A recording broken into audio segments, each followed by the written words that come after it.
एक कश्मीर के आदमी से हम बात किए थे। वो कहा कि जानते हैं सर, दुनिया में नरक देखना है तो हम लोग की जिंदगी देख लीजिए। तो हम कहे भाई ऐसा कहे कर रहे हो, हम तो सुनते हैं कि कश्मीर में स्वर्ग है। कहा कि सर हम लोग की जिंदगी नरक है। हम कहे कैसे? कहा कि देखिए सर, अगर हम आतंकवादी का साथ देंगे ना तो सेना हमको मार देगी, खोज के मार देगी, 1 महीना बाद मार देगी, 2 महीना बाद मार देगी, क्योंकि हम आतंकवादी का साथ दिए, गलत किए। और अगर हम आतंकवादी का साथ नहीं देंगे ना, सेना का साथ देंगे कि आतंकवादी आया तो आतंकवादी हमको मार देगा। खान साहब आप बताइए हम क्या करेंगे? ये बात हकीकत है। कश्मीर में जो वहां के कुछ चंद नेता लोग अपनी फायदा के लिए ऐसा बवाल मचाए थे कि जो वहां शांति से रह के जीना चाहता है ना, उसके आगे 2 ऑप्शन छोड़ा है सर, या आतंकवादी की गोली से मरोगे या सेना की गोली से मरोगे। बहुत गलती हो गया। इसलिए हम आप सबको कहते हैं कि आपका एक कदम आगे आने वाले कई पीढ़ियों को बर्बाद कर देगा, इसलिए कभी गलत कदम मत उठाइएगा। वहां कुछ गलत कदम उठाए गए थे 1990 के दशक में, पंडितों को भगा दिया गया वहां से, अजब हाल है भैया, भगा दिए। कितना बेहतरीन मौका था कश्मीरियों के लिए। पंडित, वहां के जो कश्मीरी पंडित थे, उन्हें अपने भाईचारा की तरह रखते। अपने हाथ से तुम कुछ नहीं करते, तुम अपने हाथ से अगर उन पंडितों को खाना खिलाते ना, एक फोटो भी भेज देते, तो लोगों के दिल में इज्जत बढ़ जाती कि हमारे कश्मीर के भाई कितने अच्छे हैं जो ब्राह्मणों को खाना खिला देते हैं। अरे कम से कम इतना तो कर। लेकिन क्या किए साले, लतिया के भगा दिए वहां पर। बहुत बड़ा तुम्हें जन्नत मिल गया यहाँ पर, और तुम सोचते हो कि हमारी सेना इज्जत करके देखेगी। यहाँ पर तुम ज्यादा हो तो तुम इसका मतलब कुछ कर दोगे। हाँ, हद हो गया यार, खुद चौपट करते हो अपने यार। बस क्या करोगे यार, माथा फोड़ ले हम अपना। ऐसा पढ़ेगा सब संविधान तब ना।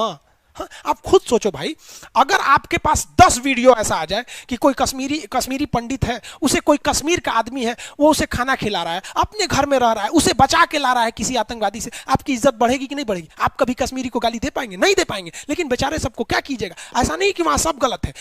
हम आपको बताएं ना, कुछ पीड़ित किस तरह 30-40% है जो बहुत गलत है, लेकिन कुछ ऐसे पीड़ित है, लेकिन क्या कीजिएगा आप? हम समझाने जाएंगे हम बेजा उड़ा देगा। आपको लगता है वहां के लोगों ने बहुत बड़ी गलती किया? आप बताइए, सिख लोगों को देखा है? सिख लोगों के, सिखों के 2-2 गुरु को मुगलों ने मार दिया। अर्जुन देव को, तेग बहादुर को मार दिया कि नहीं मार दिया? इन लोगों ने ऐसे मार दिया यहां पर इन लोगों ने। लेकिन उन्हीं सिखों ने शाहीन बाग में जब महिलाएं बैठी थी ना, तो उन्हें खाना पहुंचाया था। ये होती है यार इंसानियत। हम समझाएंगे तो दूसरे बात होता है, इमोशनल हो जाता है आदमी समझाने वक्त। इसलिए कहा जाता है कि जब भी कोई विवाद हो तो आप किसी आर्बिट्रेरी, यानी जो मध्यस्थ व्यक्ति है, उससे सुलझा लीजिए। अगर मध्यस्थ को नहीं लाएंगे तो विवाद हो जाएगा। जैसे तलाक का मामला, पति पत्नी में झगड़ा हुआ, वो एकरा बोली, ये एकरा बोली, मने मन पत्नी सोच रही है एकरा से अच्छा तो पहले के बॉयफ्रेंड था। पति सोच रहा है कि ससुरा 3 गो गर्लफ्रेंड थी, सब तीनों अच्छा थी, सब कैसे चौपट मिल गई। ये दोनों आपस में मने मन बोल रहा है। दूसरे को क्या बोलेगा सब, हमको तो इस सबसे मतलब ही नहीं था, अपने में लड़ जाएगा सर। आप किसी मध्यस्थ को नहीं लाएगा सर, तलाक हो जाएगा। समझ आ रहा है नहीं आ रहा है? समझता है ऐसा, तलाक हो जाएगा। तो किसी समझदार व्यक्ति को लेके आइए और समझिए, क्योंकि देखिए तलाक के बाद लड़का हो, एक रियलिटी बता रहे हैं, किसी लड़की का अगर डिवोर्स हो जाता है ना, तो फिर समझिए उसकी लाइफ में से 80% खुशी वही से खत्म हो जाती है। दूसरी लाइफ सक्सेस नहीं हो जाती, क्योंकि उसके ऊपर एक दाग लग जाता है कि तू छोड़ल है। और पति को जो बोलते हैं ना, आपके ऊपर घमंड है, हम तो लड़का हमारा दूसर बिया हो जाएगा, तो भाई साहब एक याद रखिएगा, इतिहास उठा के पढ़िएगा, अपने समाज में देखिएगा कि कोई ऐसा लड़का है जिसका अगर किसी पत्नी से डिवोर्स हो गया है, दूसरी पत्नी आती है ना तो खोपड़िया पे चढ़ के रहती है, वो लात उससे ज्यादा लात मारेगी ना, तो आप सहिएगा।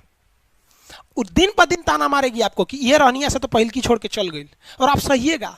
इसलिए दूसरे के बहकावे में मत आइएगा बाबू, समझदारी से रखिएगा।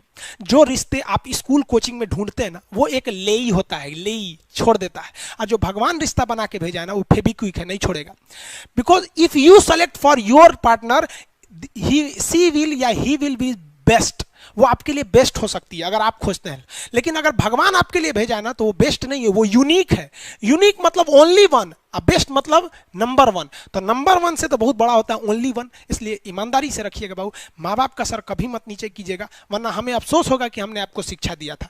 कम से कम हम ये चाहेंगे कि आप शिक्षा लिए तो जिंदगी में कभी पड़ाव आए तो याद रखिएगा कि हाँ, हमने जहाँ शिक्षा लिया था वहाँ इतिहास, भूगोल, पॉलिटी के अलावा हमें समाज भी सिखाया गया था।